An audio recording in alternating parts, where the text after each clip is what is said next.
on the Gamebridge Ball State Cardinals Sports Network from Learfield. Welcome to This Week in Ball State Sports, a Ball State Athletics podcast, highlighting the Cardinals athletics teams and administration each week. Presented by Gamebridge. Here's the voice of the Cardinals, your host, Mick Tidrow. Hey, Ball State fans, welcome back into This Week in Ball State Sports, another podcast episode here talking all things Ball State. Starting off with Director of Athletics, Jeff Mitchell. Jeff, I know you've been having a busy week. How are you? How's everything going? Thank you, Mick. I appreciate you having me. Doing well. It's been a bit of a whirlwind. Transitions in leadership are extraordinarily difficult, and they're very much a part of the enterprise of intercollegiate athletics. I want to commend Coach New for the numerous contributions that he has made to the Ball State football program. And, we have a program that is classy and that graduates our student athletes, has a great culture. He did some things here that have never been done before in terms of going to back-to-back bowl games and having the chance to win a MAC championship and a bowl game in the same year. And I commend him for those things. The totality of the circumstances under a microscope when we evaluate programs, though, results matter. And ultimately a decision was made to make a transition in leadership. And I thank Coach New for his commitment to Ball State over his 9-year tenure here, and wish him and his family all the best. I also have immense confidence in Colin Johnson as the interim head coach to continue to guide and lead and develop this team over the course of the next 2 weeks. And I look forward to watching our guys compete. I appreciate Coach Johnson's willingness to serve in this role. That's also not an easy task to serve in an interim capacity. I've told him that I am empathetic because I myself have served twice in an interim role, in a leadership role. And so I certainly understand what he's dealing with. And in that leadership position, it forces somebody to change overnight. And I just told him that I was appreciative of him putting himself out there for the betterment of our program. And again, look forward to watching our guys compete this Saturday at home, our final home game of the year. It's against Bowling Green, kickoff at 2:00. So I appreciate the question, Mick, and excited about our future going forward. Hey, Jeff, what is kind of your process right now as you're going through the search? Yeah, we're going to work with a search firm to help us as we go through this process. And, I'm not going to get into a lot of specifics right now. It's so early. But I'll tell you this, just for people who might be interested, as I look through my evaluative process, I kind of look through 3 windows. I do this for coaches. I do this for administrative staff, and I've done it for a long time. The first window is competence. We're looking for somebody that knows football backwards and forwards, that I will feel confident in having conversations with, about knowing that we're going to always have a great practice plan, a great game plan, great film study, that we're going to know how to operate within this new landscape of Division I college football. And there's so many other things that go into that evaluation process through that window, but that competency is really, really important. The second part is connectedness, to have somebody that's connected within the enterprise, to be able to hire great staff, to be able to recruit well and attract talented student athletes to Ball State. Somebody that is able to connect well on campus with administrators, with faculty, somebody that's able to connect well within the Department of Athletics, and also somebody that's able to connect really well with members of the Muncie community and East Central Indiana communities as well, is really critical. And then that third window is somebody who's competitive. So being a part of successful organizations that have won ball games, that have emphasized winning. I think that's really critical as well. And that doesn't include a lot of traits and characteristics, right? And I'm going to stop shy of going too deep on that because we're still evaluating the profile and looking at candidates. We're really just beginning that process. I am encouraged, Mick, that we are getting a lot of interest, and that interest is either coming directly to me. My, uh, you'll appreciate the fact that my phone has convulsed over the last several days. It's Uh, probably like telling you to put it in the freezer yes, because it's so yes. warm. It's warm. And, for text messages, voicemails, phone calls, and then the search firm has been getting them as well. So that is really exciting to me that there's that level of interest. And I look forward to, really diving into this sooner rather than later as we search to find our new head football coach for Ball State. And it's a fun process. Well, Jeff, before we move on, talk some basketball. Is there anything else you want to mention about where the football program is at right now?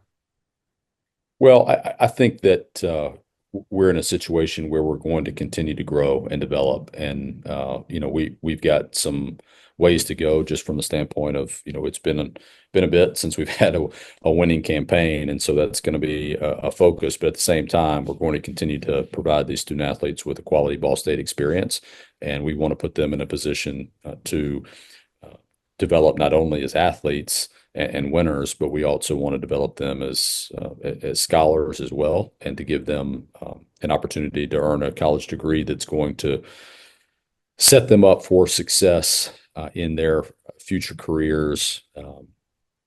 And again, I do think there's a lot that is attractive about our program. So I commend the student athletes that are in our program right now for how they're handling the transition. And I commend our current staff for the level of professionalism that they are displaying as they continue to be there for these young men and as we continue to advance through the remainder of the season. Director of Athletics, Jeff Mitchell, joining us.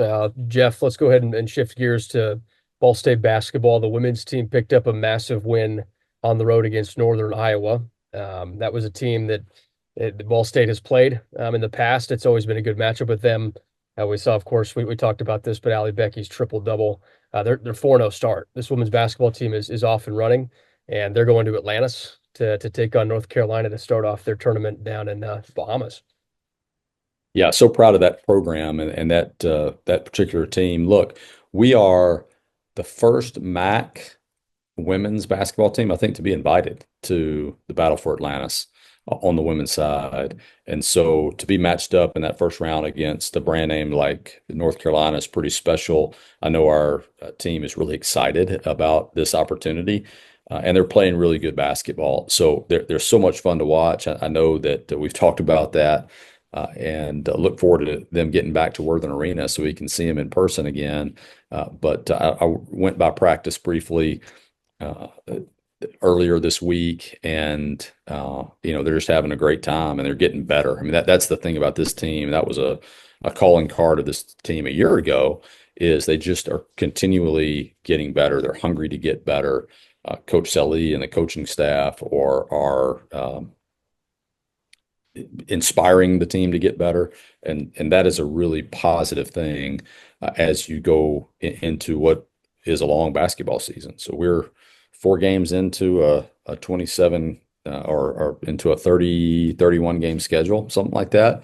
There's a lot of basketball left to play, and I'm encouraged by the fact that this team wants to continue to improve and get better, and they're going to play on a national stage in an international location in the I like how Bahamas. you did that. I like how you did that. But it's a national stage, so really excited to watch them.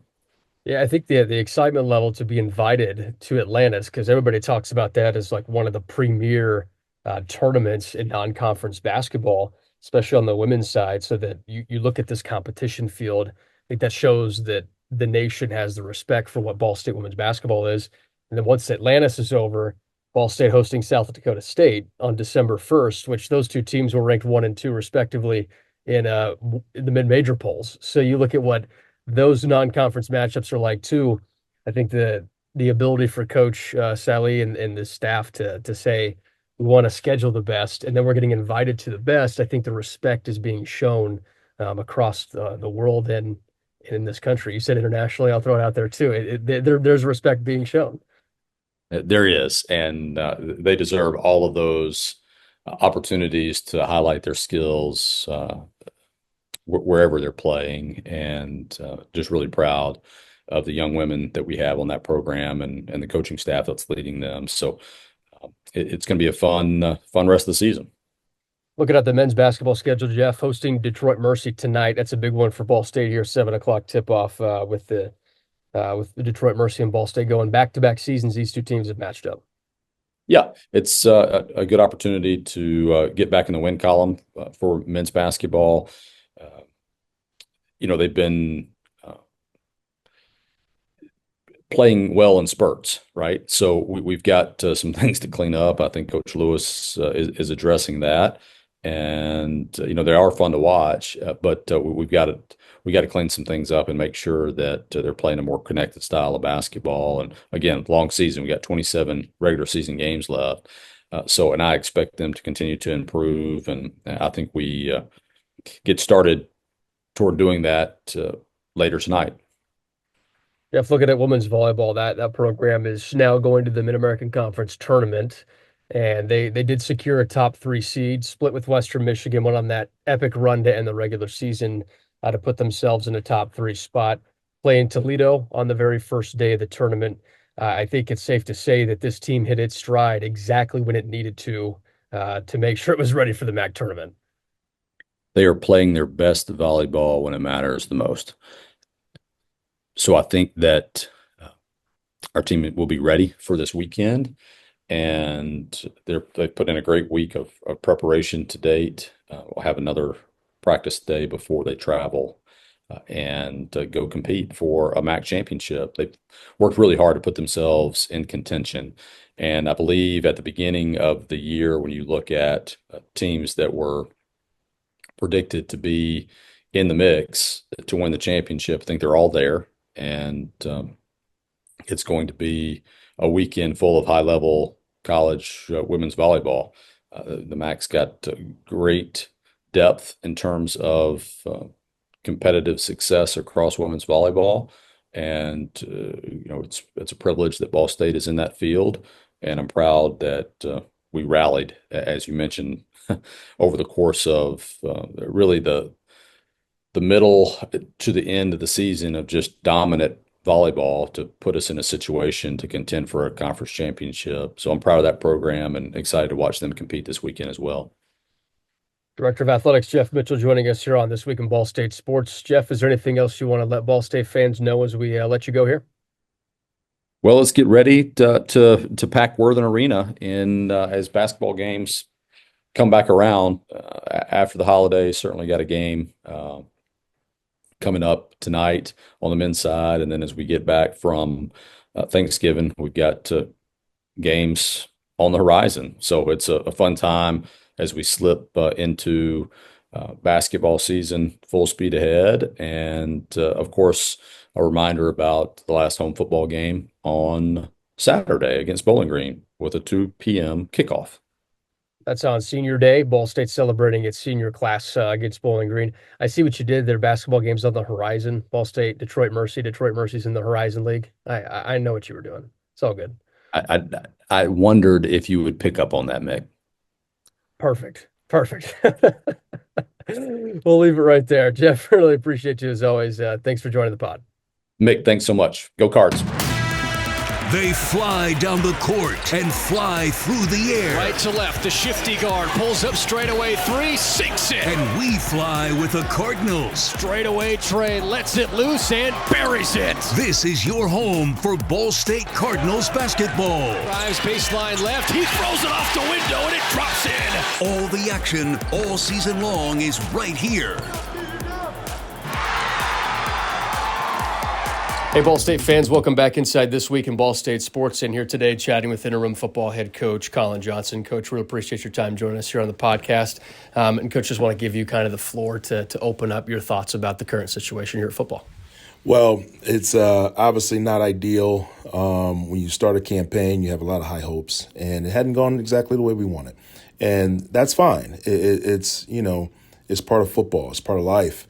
It's what we do with it now is what matters. And I will say this, I'm honored. I'm honored that Jeff Mitchell put his faith and trust in me to run this program and lead these men. At the same time, I'm thankful to Coach New and his leadership and his guidance over the years to fortunately put me in a situation that I can lead these men. So I'm excited. I'm obviously honored, and I'm ready to get to work. You talk about the work, and we were talking about this right before we started recording this, is there's still 2 games left. There's a lot of business to attend to. How are you handling that now, just in a little bit of a different role? Well, I'm not alone. We've got an outstanding staff that we've been working together all season long, and we all share the same vision. And I think when we're all on the same page and we're all working together with the men, you give yourself a chance. You look at the body of our work this year, we're not that far off. And the kids know that, us coaches know that. So we got to make sure our kids play hard and execute the game plan. Of course, that's part of it. But my big focus as far as work is know what my role is. My role is to lead these men, to love these men, to get them excited to play football on Saturday and give it their best. When you look at what that looks like from here to the Bowling Green game, that's also senior day. So a lot packed in from the last couple of days. And then on top of that, you guys having senior day coming up. How do you want to make sure that work is consistent this week to celebrate those guys right? Well, we have so many, especially heavy at certain position groups. It's once you get to this point of the season, it looks a little bit different for everybody. So our older guys, our seniors, a lot of those guys, they need the mental work. They need to see the looks and execute the game plan from a mental aspect. The younger guys need a little bit more work in terms of executing and playing physical and playing a game of football. So, my approach is get all those guys intermixed together in practice, get everybody the work they need. Fortunately, here towards the end of the season, when you talk about a 2-hour practice, you have plenty of time to get everything you need. So we'll definitely utilize the schedule that way to make sure we're hitting all those facets that we think are important. But make no mistake, it is about the seniors. And those guys have poured their heart and soul into this program. I know what that's like, so I know what they're feeling right now. And certainly I know their main focus is to get a win here on Saturday. You mentioned all the close games that have happened so far this year, Colin, and how do you think that's helped build camaraderie with this group and how it's made this group a little bit closer to continue to fight with the same guys like that? Well, the message has always been to stick together and love each other. We are a team, and we win as a team, we lose as a team. And I think our guys understand that. They understand that better than anybody. So they lean on each other. They encourage each other. They push each other. You're never out of the fight, especially in this league.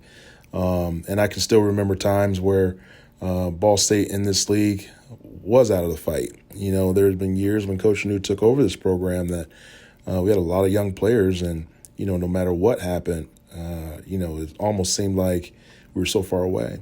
And certainly now, within the past few years since I've been here, I feel like they've all been one-possession games. They've been fourth-quarter games. And when you're a competitor, that's all you can ask for. Get in the fourth quarter and have a chance to win the game. Now, we haven't made those plays to win the game. So the focus is, what do we have to do to make those plays? What headspace do we have to be in the right spot, be in the right position to come down with the ball? So that's kind of what the staff and I are working on here this week. Get these kids confident to go out, execute, and make the plays when it matters. Coach Johnson joining us here on This Week in Ball State Sports. Coach, you look at, you'd mentioned just watching what this team was. Coach New comes in, does his thing. You as an assistant, what have you learned as an assistant coach throughout your time that puts you in the position to succeed here in these last 2 weeks? Well, it's not just my time here. It's what I've learned, through my career. I've been fortunate to be at a couple different programs and to see football at all different levels. And it doesn't change, right? The name of the game is block, tackle. So for me as an offensive line coach, and I explained this to the Leadership Council last night, when you coach the offensive line, it's a position that's almost a microcosm of the football team. It's 5 men. We represent the most players on the field at any point in time. And we all work together using our different strengths to achieve a goal. And that's a football team. And believe it or not, those guys up front, they all have different dreams and aspirations. They all have different skill sets. They all have different weaknesses. And my job is to coach them to play to their strengths and minimize those weaknesses. And, when you talk about that coaching style, you do the same thing when you're leading a team, when you're coaching an entire team. Every position group has a different role and a different skill set. But we all have to play at our best to use our strengths and minimize our weaknesses to achieve that goal of winning. So it's not just something that I learned here. Certainly, I've learned a lot from the guys I've been around here. And I've been around some great coaches just in this program alone. And sometimes you feel like you learn something new every day. So just that knowledge and that belief in not only myself, but the guys around us, what we're teaching, the approach that we go from the time we start in the morning to the time we close the doors at night. I believe in that. And by all means, we've been in every single game in the Mid-American Conference that we've played using that approach. We just have to finish. And that's the goal for this week. Are you going to be able to hang out with the O-line group as much at practice now that you're taking over the head coaching duties? Well, it's tougher, but absolutely. We had a practice Sunday morning, and I ran the individual with those guys. We have a great young graduate assistant named Paxton Cottrell, and Paxton does a great job working with me, alongside me with those guys. I wanted to make sure that first practice was also kind of my last practice being with those guys. I wanted to make sure they felt like I'm still their coach and I'm not going anywhere. But obviously when you have head coach duties, you do have to step away from working with those guys a little bit and share some of that love to everybody else on the field. So, yes, I will have to step away a little bit. There are certain periods where Paxton's going to be utilized from a special team standpoint, and I could certainly be free to work with those guys a little bit. But, it's the nature of the beast. And by all means, I'm still their coach. I'm still going to be eyes on them and making sure we're executing and all those things. But when you have a senior-led group like we have as well, it's not necessarily as taxing or time-consuming. I have a great group that way. So they could coach themselves if I needed them to. But I'm lucky to have a guy like Paxton that can take those reins as well. We'll talk more about that offensive line here in just a second, Colin, but wanted to touch on something you said. First day practice, what was that practice like for the team? Well, it was great, and I use that word not lightly. We had just received a big shock. Everybody was still a little bit raw. And I think the best thing we could do is get on the field and take out some of our aggression and use some of that energy positively. And it was a uppers-only practice, and we had a chance to go out and do some indie and get some teamwork, and it was great. I thought the kids were locked in. They were energetic. They played well. They supported each other, and that's what you wanted to see after something like that. And then we had a chance to get some young guys out there, and I think that's always exciting when those kids get a chance to play football and put their talents on display. So it was a good warm up to this week. Now, obviously, tomorrow when we take the field, it's going to be heavy on the game plan, and so those young guys, their role as a look squad, as a scout team, is going to be so important, and they've accepted that role all year and have done a great job with it. But the focus is going to go more towards the varsity and getting those guys ready to play. All right, let's talk O-line. When you talk about that veteran group that's been up there, tons of starts for this group, a little shuffling throughout the course of the year. Chris Hood's come in, played a lot of left tackle. How have you seen Chris develop from when he first started taking snaps this year to where he's at today? Well, I've seen his confidence grow tremendously. Chris has always had the size and the ability to get it done as a tackle. Was not always been there is his confidence. And when I say that, it's the way he goes about using his technique. If you trust your technique, if you have confidence in your technique, you will play at a high level. So it's taken time. It's taken him the realization that I can do this. I can move my feet. I can punch people. I can hold the edge. And he's done a phenomenal job over the course of the year. And everybody looks back to the two plays where he had to go in against James Madison. And unfortunately, they weren't two great plays. He gave up 2 sacks in a row. And part of that is sometimes you have to get out there and realize, like, I can't keep making the same mistakes, right? As a young player, you have to quickly learn what I can do to help myself and what I can't do to hurt myself. I think Chris has figured that out. I think Chris has learned how to use his length, how to use his feet. And when he does that, because he's longer than all outdoors, he can block anybody. What is he? Is he actually 6'10"? Like this guy's almost 7 feet tall. I've never measured him, but he's at least 6'8", approaching 6'10". He's a big kid, man. And you know, when you're that size, it should come easy and natural to you. It's so hard to get around a body that long. Coach Johnson talking to us here on This Week in Ball State Sports. Ball State football, a couple of games left in the regular season here with Bowling Green coming up on Senior Day and then Ohio the day after Thanksgiving, wrapping up the season. Coach Johnson, is there anything else you want Ball State fans to know about the football team, about you, about where this program is at in these last 2 weeks? I want everybody to know that this program is okay. This program is we're healing. Obviously, we took a big blow with the decision for Coach New, but this program is going to continue to put a step forward and get better. That's all we ever asked our kids. That's all we ever asked of our coaches, and we've done a phenomenal job at that. Certainly the win column has not been reflective like the fans typically see, but if you would have came out in fall camp and watched a practice, and you come out this week and watch a practice, you will see that these kids are getting better. These kids, their focus is so much better. It's where it needs to be, and we're all working our tails off to give our fans something to be proud of. Appreciate you, Coach Johnson. Best of luck the last 2 weeks. Appreciate it, Mick. Thank you. They fly down the court and fly through the air. Right to left, the shifty guard pulls up straight away, 3, sinks it. And we fly with the Cardinals. Straight away, Trey lets it loose and buries it. This is your home for Ball State Cardinals basketball. Drives baseline left, he throws it off the window and it drops in. All the action all season long is right here. Welcome back into This Week in Ball State Sports. Here today we have women's tennis star Annika Planinsek joining us here on the podcast. Annika, really appreciate your time here today. Thank you. Thank you for having me. What's this year been like for you? It's been great. We had a couple of tournaments coming back from summer, like into the competitive environment, and back with my team and back in Muncie. It's been great so far. How was the fall schedule for you guys? So we only had like 4 tournaments. And I love we had it like 3 in a row, which was kind of like great for us to get into the competitive like mindset and competitive playing. Because in the spring we're gonna play every week. So going into that, I mean, we had 2 big tournaments with regionals and MAC individuals.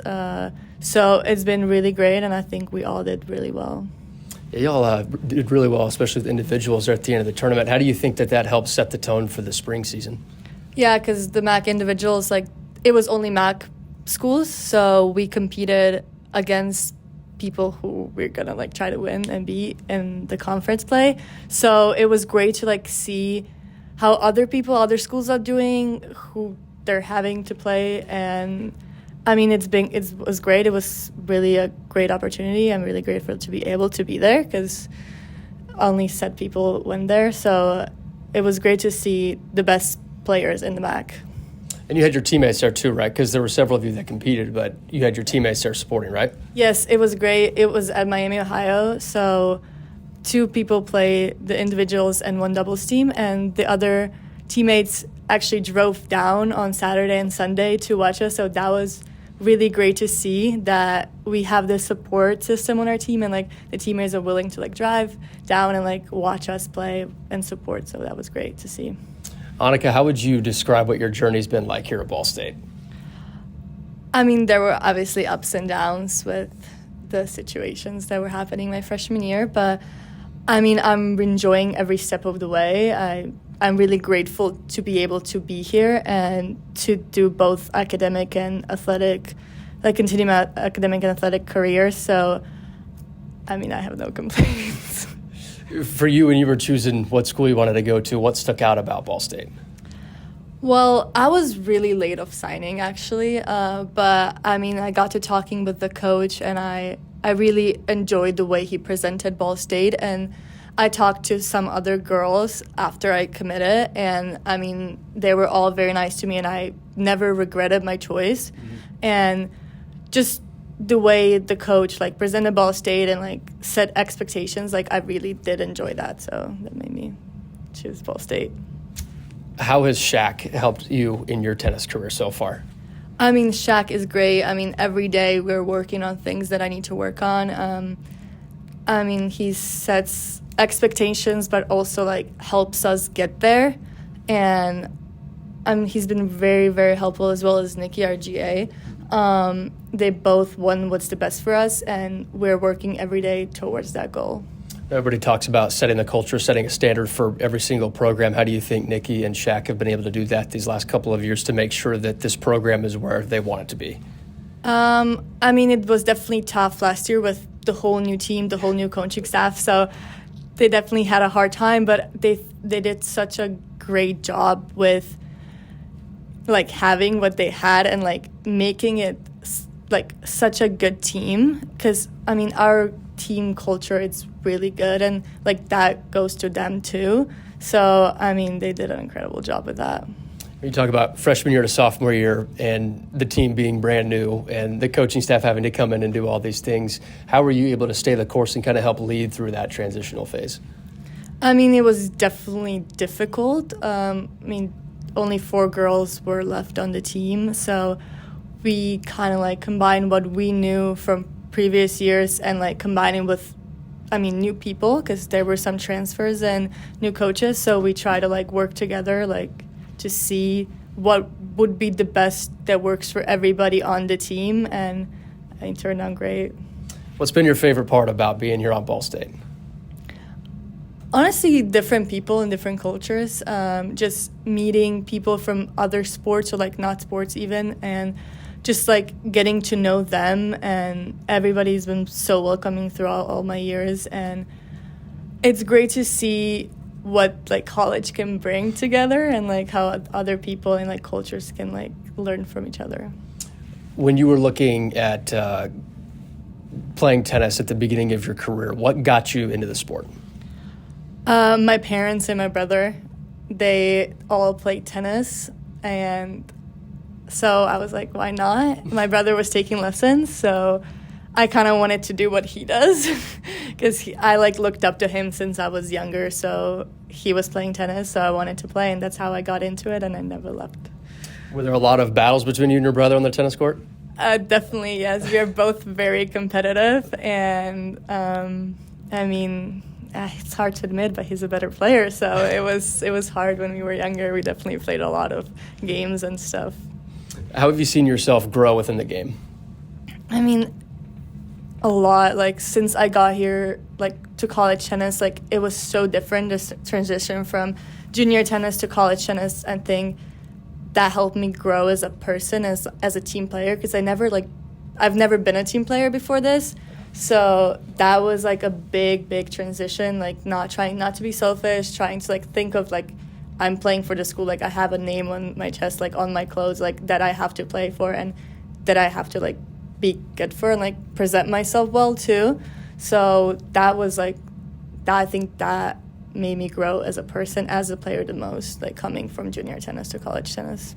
Who would you say helped you with that transitional phase from junior tennis to college tennis? Because I feel like that's a pretty big change to go from what you said, like doing that for yourself and making sure you grow, and then flipping to, hey, I have still to do that, but also be a part of a team. My teammates, like they were so great with that. They were 2 internationals before me, so like they really like helped me get with like how to play or like how to behave or like how to think about the team, and also like I talked to my brother-in-law. He also goes to college, so also he went through that. So we kind of talked about it, and he kind of helped me through that. So they're just teammates and my family and my friends, like they all had like a big impact on who I am today. Probably a lot of conversations between everybody. Yeah, we talked about all this, like everything and anything, like, so it's great to have someone like that. What's it like to be an international player playing here in America? It's difficult. I mean, especially in the beginning, like different culture, different people, like new environment, like you don't know anybody and you kind of have to do it by yourself because all the people you know, all the people you trust are on the other side of the world. Like they can't really help you here. What helped me the most is like finding the people like that I trust and that always were there for me. So obviously language barriers in the beginning and stuff, but I mean, when you go through it, like throughout the years, like it gets better and better, and it's all worth it.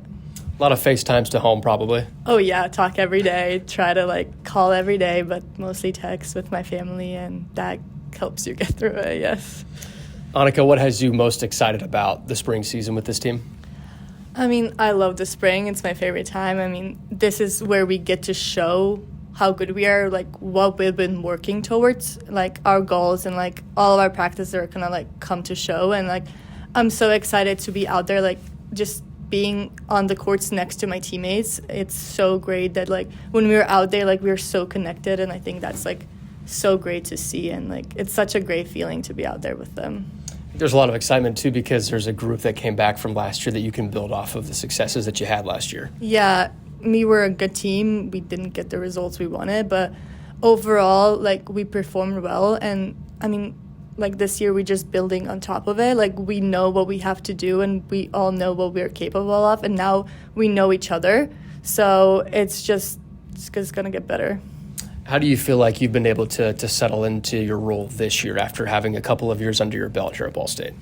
Well, it's definitely different because now I'm an upperclassman. Like, before, like, I was just following other people's lead, but now I kind of, like, have to step into, like, the leadership roles. And, I mean, it's been different, but, I mean, I'm enjoying it. And, I mean, we're all really great, so, yeah. One thing I always love asking student athletes here at the end of the podcast is, what is something about yourself that many people may not know that you'd like to share? Oh, that was unexpected. I don't really know. I'm really like an open book. People know everything about me. I like to read. What's your favorite book? I love the Hunger Games series. It's a great choice. That's a good, yeah. Which book out of the Hunger Games series? The second one, but now I'm really excited because the new one's coming out in 2025, so I'm really excited about that one. That should be really exciting. Yeah. I'm excited too. I like the prequel. That was a good one too. The Snow prequel. Yeah, that was a good one. Awesome. Well, Annika, really appreciate your time here on the podcast. Best of luck the rest of the semester and throughout the spring. Thank you so much for having me. Thanks for listening to This Week in Ball State Sports, presented by Gainbridge. The preceding has been a Learfield presentation on the Gainbridge Ball State Cardinals Sports Network.